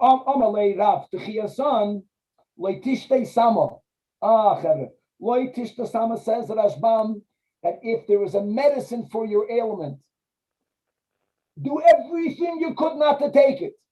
It's a lot better to get healed without taking pills than needing to take sama. Why? You'll get addicted. That's what the Rashbam writes. 5 lines under the Gemara. And once you get addicted to taking a certain medication, your heart will desire it. And even if you're taking it with a fuah, obviously if you need it, you need it. But to be careful to understand that medicine can become addictive. Back in the Gemara. Don't leap over a brook. Rashbam says, this is connected to what we learned in Brachas, that people that take large strides, they lose some of their eyesight. Large strides, we're speaking al piruchnius, is connected to walking arrogantly. To be so far, even if there's a reason why you're taking a large stride, because you want to jump over a brook, don't do that. Walk modestly. Next, don't extract a tooth. Many people say this is connected to, we were told, if it's true or not, I don't know, that one of the things that Frierdiker Rebbe told the Rebbe is that he should not go to a dentist. We know that the Rebbe did not go to a dentist. And here the Gemara is saying, don't extract the tooth. Many Rishonim explain it that when a toothache is so painful. So people say, just take the tooth out. So here maybe the Chazal is saying, no, it might get better. And there's a reason why God gave us teeth. We need our teeth. Or al piruchnis, there's something about not pulling out a tooth, and there's something about not going to a dentist if this is what the Frierdiker Rebbe told the Rebbe. I know that this is not unique to the Rebbe. I know that other great people avoided going to a dentist. Nothing against the dentists over here.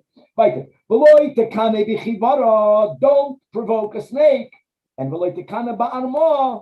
don't provoke a Aramean. The first white line. Gimel, there are three. Don't provoke them. Be careful. And those are Nachri Katan, a non-Jew that's a minor, the Nachash Katan, a small snake, the Talmud Katan, and a small student. My Tama, because these three, they might become great. You don't know who they are right now. The Malchusayu, their rulership, is Achure Adunayu. Literally means it's behind their ears. But Ashbam says it means that when you do something to someone else, when they're young, you don't know what the future will be. One day they might become big leaders, and they're going to remember what you did to them. And furthermore, the Rashbam says, is that their resentment will grow as they grow.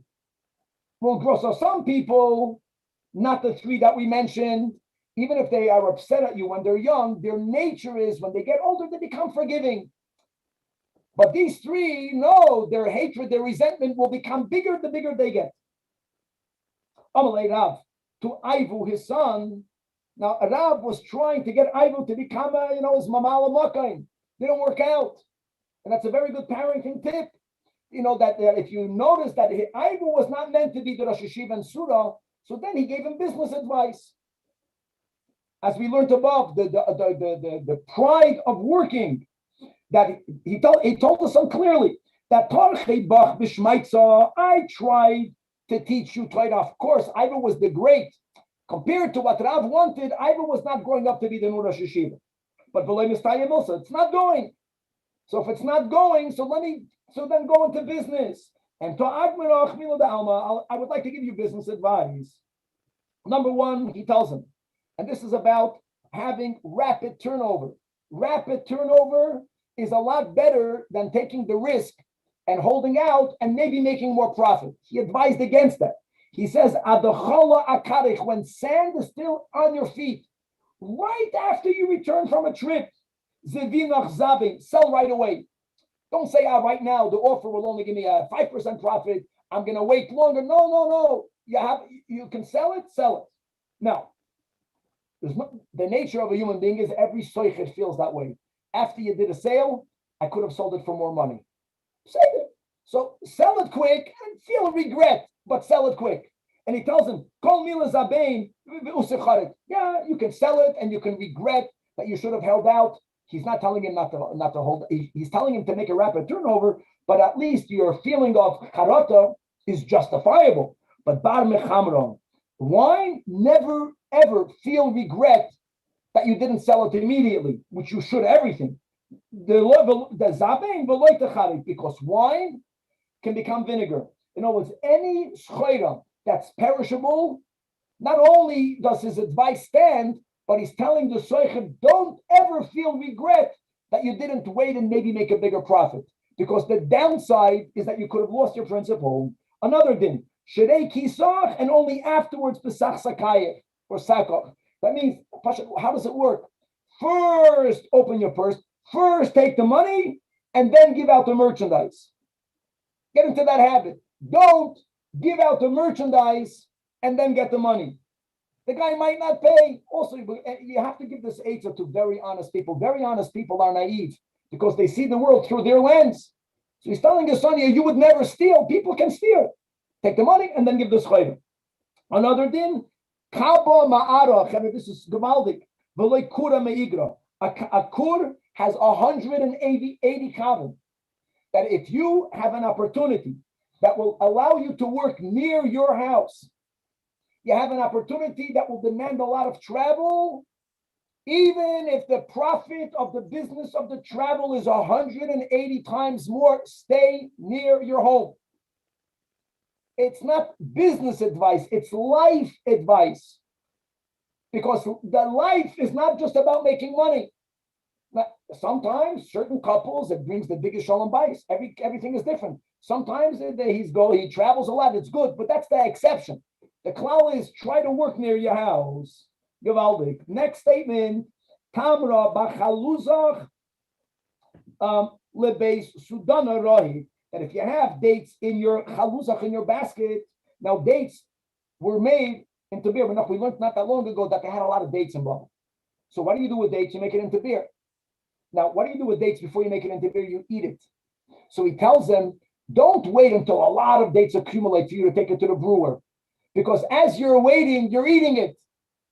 Even if you have a small amount of dates, already take it to the brewer. Turn it into beer. Beer was something, again, you can say people would drink beer. No, beer was already good for schayda. Every business, the challenge of every business is you look at your bank account and do zest a nice amount of money. That money is to buy schayda. Be careful. The keren. Ba'at kama, how little? No, there has to be a certain amount. Lesser than that, it's not worth it to take it to the brewer. So Rava says, even if you only have 3 saw, which is relatively a very small amount to brew beer, already take 3 saw, and don't say I'll wait until I have more, because in the vaila you'll be gnashing away on it. Amana papa, Eloi, that amoy shikra. If I would not have gone into the business of brewing beer, loyatri, I would not have become wealthy. Gavaldik. It was like a bread and butter business. In Portuguese, arroz feijão. It might not have the greatest profit, but you know what? It's gavaldik. There's many upsides, even if you have to sell a lot more to make more money, but we're advocating secure businesses. It's not that much profit. Go ahead. Large market. A large market. A large market business, as long as there's profit, they're advocating for that. Not enough profit. Same thing. If I would not have gone into the business of brewing beer, which was something very common, I would not have become wealthy. Not only that, they would call the name of a beer brewer was called Soidana. Why did they call them Soidana? Soidana means asoy, the secret. It's a wonderful secret. You know, it's ironic. It's almost like if it's everyone knows it, it's not a secret. It's a wonderful, it's a good business. It might not bring you a lot of money, but it's good. And it allows you to do gemilas chasadim, because many businesses, your capital is tied up in schayda. The beauty of beer, it's cheap. Everyone buys it. Is that there's Rashbam writes, is that you buy the dates, you make the beer, and you right away get cash. So you don't have credit, which is something that you're vulnerable. You have cash the whole time. And therefore, what's the goal of business? Of doing mitzvahs. You can do gemilas chesed. Other people might make a much larger markup, but their bulk of money is always tied up in schayda. And how can they help another yid when it's tied up in merchandise? You should know. Call agav, every bill, even if it's you think from a company that they're good on their bills. You know what? A bill is not cash. These are such good one-liners. Go gavya, but you still have to collect it. You still have to collect it. I think my father with his in Brazil, when you sold something, they would pay you if they would live in 90 days and 120 days. You would daven for them to live. And then after 90 days, they would begin to negotiate with you. Like there was no end to it. So then you would facturir. I don't know if this is an English word. There was a guns went to the bank and it was sugar. No, get cash. You have a bill, you still have to collect it. Call Ashara also. He says when you sell on credit, maybe they'll pay, maybe they won't. Now, many high-ticket items have to be sold on credit because the buyer doesn't have the cash yet. Beer, everyone buys a bottle. There's a cash business. And even when people pay, sometimes it's called bad money. What's bad money? When someone owes you $1,000, at least when they pay, they give you the $1,000, has to geld. Sometimes people pay you $10 and they pay you another $15. Every time they give you, they pay it out. So it's good that when you get a small amount of money, most people don't have the discipline to put it away. It's only $10, and they end up eating it all up. Because he's advocating doing something that you can do near your house, even though everyone else is doing it, as long as there's some profit, especially if your money is not tied in merchandise and people pay cash, that's a business from which you become wealthy. Right, Gimel Devarim, Amar Rabbi Yechanan, in the name of Anshe Yerushalayim. I hope speakers here. This is so amazing. Oh, now this sounds very cowardly, so this has to be explained. But Kisha'ata Yoitz L'Mulchama, if you're going out to war, don't go on the front lines. You Yerushalmis. Stay in the back. Al Teitze V'Rashoina. Al Teitze B'Achroina. Stay in the back. Kadesha Tikanis, because if the army is fleeing the enemy, Tikanis V'Rashoina. Tikanis V'Rashoina means that when you're fleeing, who will be the soldiers that will run back into the city first? The ones that are in the end of the line. So it sounds very cowardly. The Marsha, I just want to read the Marsha says that he doesn't understand what it can mean. Kipshutai. Viktsas kasha. I'm reading the Marchedush Agadas. The Imishum Sakana. If it was about don't go on the front because the guys in the front will get killed like Uriah, then he should say Al Teitzi B'Rashoina Mishum because don't stand Al Panei Al Muchama. The bottom line is that there's a much deeper understanding of what they meant. They're speaking about is there any upside of engaging battle against evil forces? So we learned in the last few daf about there's demons and there's ruchos rois, and we have to be aware of them, and we have to do things. We have to, sometimes when there's no other option, we have to engage with them. It's good to know about these things, but getting rid of demonic forces generally should not be done by a head-on confrontation. That's not wise. I think this is what the Anshe Yerushalayim were saying. When you go out to Ruchnias Dika wars, the whole ways of Hasidus, sometimes you're dealing with evil head-on, many times is very dangerous. Weiter. Next statement. As we learned before in Rabbi Kiva, here's where Tosfos says, Rabbi Shalman, look inside. That the Behoitzoi Shabbos Yevim Tovim in Poiches and Loi. So it means spend more because you're not going to lose it anyway. Says Tosfos, Hainu B'Shaloi Im Yeshloi. But if in Ein Loi, that's Tosfos, and you borrow the money, then you don't have that bracha when it comes to spending money on Shabbos and Yom Tovim.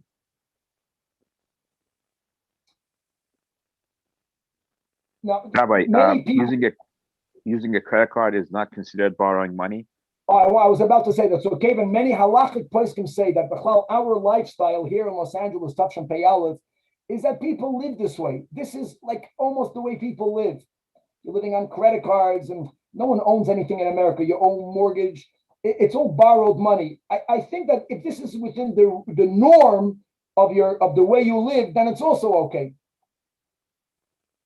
Even according to Tosfos, it's considered your money, and therefore God will bless you. That no matter how much, until a limit, it's not even included in the money designated for you on Rosh Hashanah. Next statement. We also had this above on Daf Kuf Yud Beis. They have a mishtadel in Misha Hashom Esachekes Loi. The Yerushalmis understood that. Engage in business with people that have good mazel, and as we learned above, not to become their partner. That also anything. So be around people that you see their mazel is shining. It's contagious in a good way. In the name of Anshe Yerushalayim, number one, al tarbe big gun noise. Don't be accustomed to do private things in your garden where other people can see in. Be modest. And the Rashbam reminds us that the whole story, the Maisa Shahoya was David and Bathsheba. We're not blaming anyone over here. We're just pointing out that the fact that she bathed herself in a location that other people were able to see her, that brought about what it brought about. So to be careful, to be modest. Number two, bitcha bagra, if your daughter is mature, marry off your daughters. When you are able, the younger, the better. The moment she's a boigeres, whatever maturity would mean today, even if you have to emancipate your slave, making him into a eligible kosher Jew, and marry her to him, don't look for Geja, don't look for this. The ikar is that we should see to it, especially our daughters, that they should be married off ASAP. And next eitzam, the heavy zor ve'ishtacha michasana harisha, and be aware that there is a potential of misbehavior between your wife and your eldest son-in-law. What is that? My timer. Rabbi Zajac says mishum erva, that there might be a relation between them. Rav Kahana says mishum mamay. Mishum mamay says no, the mother-in-law wants to please the son-in-law, that she might squander a lot of money on him. And the Gemara says they're both right. Now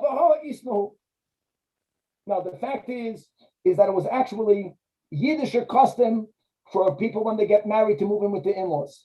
And different locations have different customs. And there's a lot spoken about this in the Poiskin. In Europe, it was common that your daughter got married to help your daughter and your son-in-law. They moved in with you, especially then that they got married a lot younger. They needed help. So, everything in moderation, everything in the right framing. But here we're having a concept that there is a certain potential of misbehavior between a mother-in-law and the elder son-in-law. There are three people that they will inherit the world to come. Number one is Hadar Beretz Yisrael, living in the Holy Land. Just that, you'll be Noichel Eilam Haba. Number two, when the parents make an effort to raise the children to be enjoying, to be into Talmud Torah. And number three, making Havdalah on wine. Now, I know I mentioned that the Rebbe told many people in letters to make Havdalah dafka on wine, but here, just to read the Rashbam, and the Gemara 3 lines before the bottom of the Amit, it means that you have a Yid that has very little wine. He has enough for Kiddush. He has enough. If he won't drink any more wine on Shabbos, he'll have wine for Havdalah. But on Shabbos, people want to have covered Shabbos. People want to drink more wine. A person who's the Meshayeh Mikidusha la'avdalta, like the Rashbam says at the end of the Amid, that he makes an effort to save his wine on Shabbos for Havdalah, that Yid will be Noichel Eilam Haba. And Al Pi Chasidus, it means that you are leaving the Kiddush to Havdalah, that on Shabbos we're holy. When we make Havdalah, we go into the week. The week doesn't have those same standards. But when we manage to bring from the holiness of Shabbos into the week, that's someone who is min noichli olam haba, because that's the kavana, that's the dina b'tachtoinim, that's the chasid, that's the ultimate olam haba, which will be over here. Well, the three people that God proclaims, God announces, wow, look at that person. God is impressed with them every day. Number one, on a single person that lives in a large city, where if he would have wanted to sin, he has availability, he has accessibility, and he doesn't, Hashem is impressed. Imagine how God is impressed from our generations. This is for our schos. No one ever lived in such a time since God made the world. Number two is, if you have a poor person that finds a lost article, he's not stealing. Now, you have to Hashavas Aveda, but he could have justified in keeping it, and he's poor, and he gives it back. Wow. And number three, when a wealthy person really gives tzedakah without looking for kavod, God is wowed by it. And as our Rosh always points out, that there are three taivas, and the three taivas is women, money, and honor. And normally, as we'll learn in Amid Beis, that when you're younger, you're chasing women. Then at a certain age, you chase money. And then you chase kavod. And we're addressing all three. That when a person is a ravok, he's young and he doesn't sin, that's wow. Honor your money and a hotnish, and he found something already. Or when you have a wealthy person that needs the honor and he's giving tzedakah, bitzina, he could have done it in public, anonymously, God is wowed by it. Now, the Gemara says that the Rav Safra was taka single. And he lived in a metropolis, not like ours, but okay, we're getting somewhere. And and when someone was teaching this statement, now quoting a brayso in front of him and his chaver Rava, Rava then was married. So Rav Safra was very happy to hear that. So how part of the Rav Safra's face lit up? I'm the Rava. So Rava says, don't be so proud of yourself. Amalei Rava, laugh, kid going mad. Nah. This is not referring to you. You're living in a metropolis, but you're living in the shtibel. You have no interactions with the real world. Let me tell you what that refers to. That you should know that Rav Chanina and Rabbi Zajac, to have a ush cafe. Ush cafe means they were shoe makers or shoe fixers or cobblers, shusters in Yiddish, and they have this profession in the Holy Land. And in this business daf, that the greatest of our chachamim, they had professions. And and their store was in an area where Zionis hung out. And they attended all their clients. They would make shoes or fix the shoes for harlots. And when the Zionis would enter their shops, or really it's the Zionis, the customers would look at the shopkeepers. But these two tzaddikim, they didn't even look at them. They did not lift their eyes to gaze at them. And the Zionis themselves were so impressed on their kedusha that whenever they needed to take an oath that something is true, so they would swear by something holy. So who was holy for these Zionis? This is how they would swear. That by the life of the holy chachamim of the Holy Land. Three, God loves. Number one is Misha Eino Koyes, someone who doesn't get angry. That's very difficult. Umisha Eino Ministaker, one who doesn't get drunk. Umisha Eino Maimed Al Midois, of someone who does not insist on his measure, meaning someone who's forgiven. These are the three greatest midos. God loves them. The following three God hates. Number one, disingenuous people. Right? He says and he feels not the same. Number two, if someone knows testimony regarding his fellow, and he doesn't testify in his behalf, he's afraid. If you know testimony that will be to the benefit, you have to testify. It says in the Chumash. And number three, if someone witnesses his friend falling in a sexual sin, and his testimony will have no halachic consequence. He's only saying it because until today, it's like juicy news. You want to shame someone in public, you are megaled their sexual sins. Now, if there is a purpose, someone is being tried for committing adultery and a beis din, there you have to have Adam. Even then, if you know that you're the only one, don't testify. Because tam to shame someone, just l'shem mitzvahs of shaming them, is prohibited. And the story is, this is a famous story of Tuvia and Zigud. Tuvia fell, stamen haroyes. And also Zigud, l'chudei, Zigud knew about it, and he came, and he testified in front of Rav Papa. So what do you think Rav Papa did? Rav Papa did not flog the sinner, Tuvia, he flogged Zigud. Not daily Zigud, they gave him rabbinic malchus. So Amar Lei, so Zigud in protest tells Rav Papa, I don't understand. Tuvia is the one that sinned, and Zigud is the one getting flogged.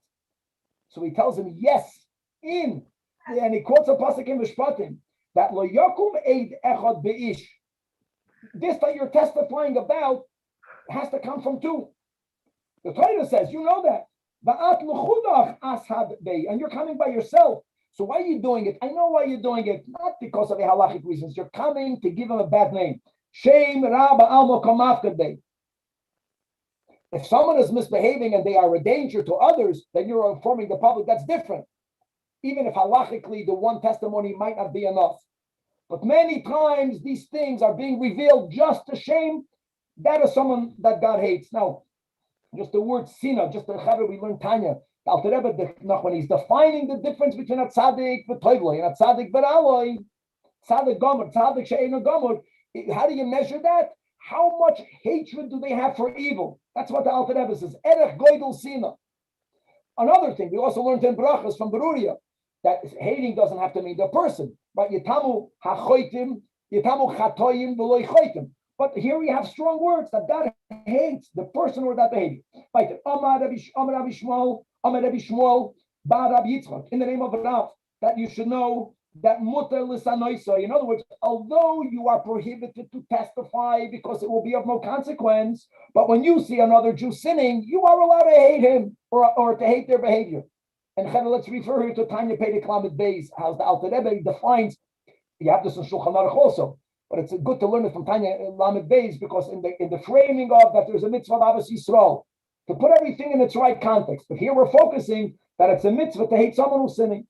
or to hate the sin that they're doing, as it says in Mishpatim, that if you see the donkey of your enemy, the Torah calls a yid another yid your enemy. That is etc., etc. So what does it mean, your enemy? Elame, the second to last narrow line that we're speaking about on non-Jew. No, we have a tradition that pasuk is speaking about a yid. So Ella, we're going to accept that Tana, and it's Chita that we're speaking about a soina, not Yisrael. How can you ever hate a Jew when it says in Parshas Kedoshim,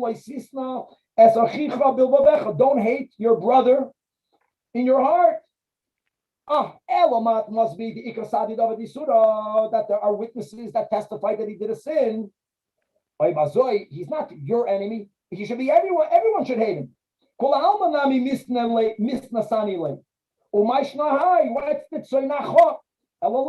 the Raya. That's the chet that we're speaking about. And yes, on one hand, you may not tell it to anyone. Stam, you're being Moitza Shemra. But you are what's the lashon? Mutar listenoisai. Rav Nachman Yitzchak says more mitzvah listenoisai. In other words, we have to understand that tolerance of bad behavior, like everything, just to know the downside of that is that then I can also act badly because it's tolerated. If you it's develop hitting them or their actions. So l'chayra their actions. We're Hasidim. If you want to teach, well, listen, Tanach depends. Every case is a case. The teach, listenoi soy, to hate them. Chaver Tanya Perek Lamed Beis. The Alter Rebbe defines clearly. We're speaking about someone that had the same chinuch that you had. We're speaking about someone that you already fulfilled the mitzvah of a chayach techiyah, and you did it properly. There are many preconditions to this. As it says that Yiras Hashem, those who fear God will hate evil. Right. You're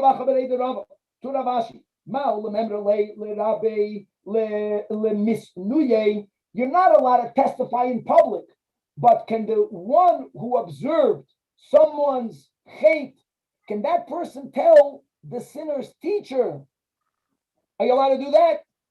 So the teacher should have that sino. Let's go, it's all in the positive, because the Talmud is going to feel that the teacher is pushing them away. That will inspire them to do tshuva. Amalei, it depends. If you know, Reuven knows that the teacher will believe Reuven, like hearing it from two witnesses, then he should tell it to him. Because the teacher's knowledge will inspire the Talmud to do tshuva. Let's word it like that.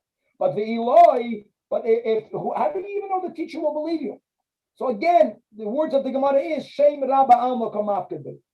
We learned in the Baraisa that Shloisha Chayim and Chayim, 3 people, the life is not a life. We're not saying not to be that way. We're saying that it's not a life. Harachmanim, people that are overly compassionate. We're not saying that it affects your life because everything that happens in the world affects you. People that are eagerly angered, that we should avoid. People that are very delicate. So again, I want you to know that Kula Ismabi. Yeah, and that all of them I have. I'm very compassionate. He said on himself that he gets angry relative to what he was holding himself to the standard too much, and he felt himself to be very delicate. Says the Gemara that there are 3 groups of people that one member of the group naturally hates the other one. And these are the 3. Kalavim, they bark at each other. Tarnagoyim, roosters. And Chabarim, the Persians used to be a lot of them. They had a cult that worshipped fire. They were the ones that made it dangerous for Yidden to light the menorah. The whole city we learned in Shabbos was because of the Chabarim. Because during that time of the year until now, all comes from cult, from paganism, is that they light the little bulbs for Yashke. It was because that time of the year they used to worship the fire god. The fire ones are called the Zoroastrians, Rabbi. Zoroastrians, and they call them Chabarim. So they have a natural hatred one for the other. And the Yesh Oimnim, so do Zaynos. The chiddush of all this is that even though they appear to be helping each other, But that's only echad the peh, echad the leif. Learning And now. the Yeshayim and even the Talmidei Chachamim in Bavu.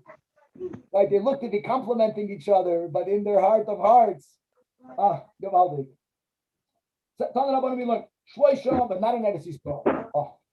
Shaldik ones, they love everyone. Tanach Rabbanim Shloisha Avim Zed Zed, 3, they love each other, and that is converts and servants and oivim crowds. And Rashbam says they're very humble.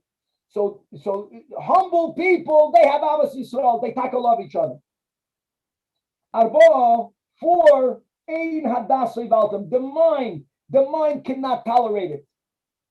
No, their behavior is like beyond normal sinful behavior. The Elohim, Da'al, someone who's poor and he's haughty. Although if you're poor, at least be humble. Va'ashir, and if someone is wealthy and he really owes money, and he denies that he owes the money, like you if you owe it and you're wealthy, pay it. The Zakein, Minayif, an older person that is still into adultery. That's where the Rosh used to teach. In other words, that the trees that we learned on Amud Aleph, it's Taivas Nashim, Taivas Mammon, and Taivas Kavod. So if you have a older person, you should be busy running after Kavod. You're still running after Nashim. That's already beyond the norm. So you have communal leaders, and a communal leader, instead of him being a Rahmanim, which he should be, and he should be humble, and he understands the needs of the community. So sometimes he has to impose himself, because if you don't assert yourself, you won't be able to lead in certain scenarios. But it's normal that someone who is a communal leader should be very humble and should be more understanding of other people, and therefore should be less imposing over the others. And if he does so for no reason at all, that's beyond the norm. The Yeshayim, another type of behavior that the mind cannot tolerate is if someone divorces his wife, he remarries her, he divorces her again, and Nachamol, he remarries her, and again he divorces her. Like Genug Shain, make up your mind. And then he take. I went through the bad order. He divorces her once, marries her again, divorces her twice. When he marries her again, you say, what is this guy doing? What are they doing over here? However, that's only mentioned by the Yeshayim. Why didn't the Tanakama speak about that? The Tanakama says that sometimes there are reasons for that. A guy divorces his wife, he had no idea how much a divorce costs after he divorces her. So he can't pay. He marries her back. So then that's we understand at least why he's doing it. The Ksubasa Meruba. Or a man divorces his wife and he had no idea how the divorce would be detrimental to the kids. He marries her back, he can't live with her, so he divorces her again. But at least we can understand why he's going back and forth. They are opposing koiches, pulling him in opposite directions. Next, Kanan instructed his children with the following. Now, it doesn't mean Rashbam says that he told it to his children. It means that if you see anyone with these 5 character traits, they have with them their descendants, whether it is biological, whether it is beruchnius, right? Ibun Nesham is from, God forbid, from Canaanites. Number 1 is there are certain behaviors that if you don't have an agreement amongst the group, you won't get away with it. Bad behaviors. So there are people that are unified in order to be able to do terrible things.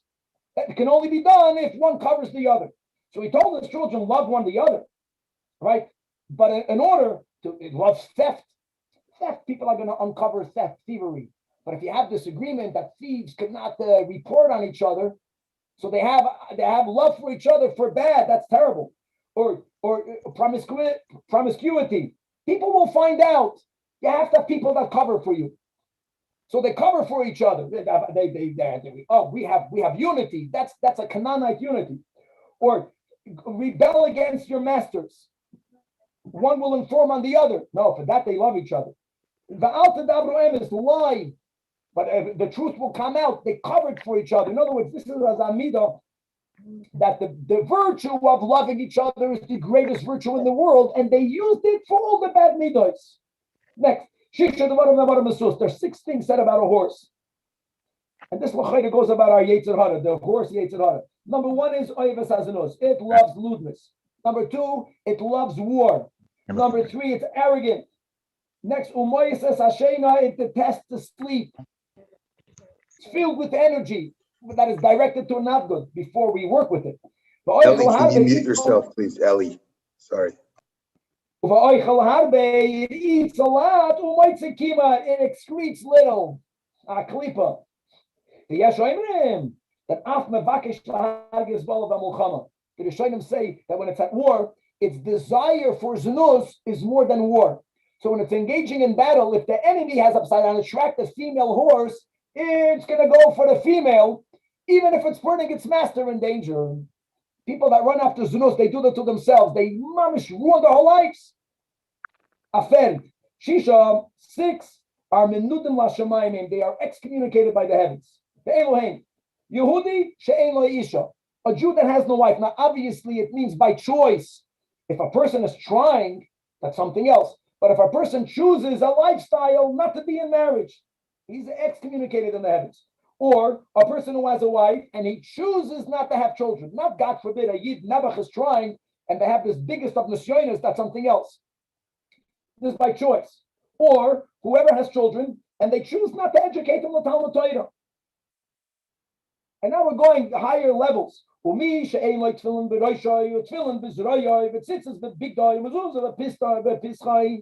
person is not constantly surrounded by mitzvahs. And a person who withholds shoes from his feet. When you go out in the world, you get into the world. You don't stay above the world abyssal.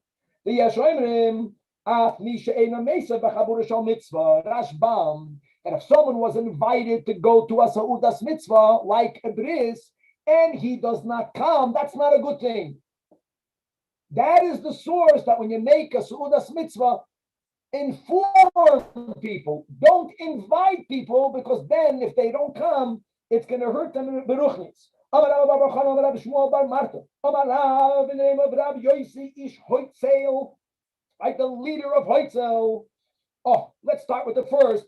How do we know she'ein she'yalam big Chaldean? Chaldean means stargazers. Where did we have this guy Shabbos? This last daf, the second to last daf. Right, Nachman by Yitzchak's mother, when she was pregnant, she bumped into a stargazer, and he told her, "Your son, I see in the stars, will have a tendency to be a thief," and that's why she made sure that he always wears a yarmulke.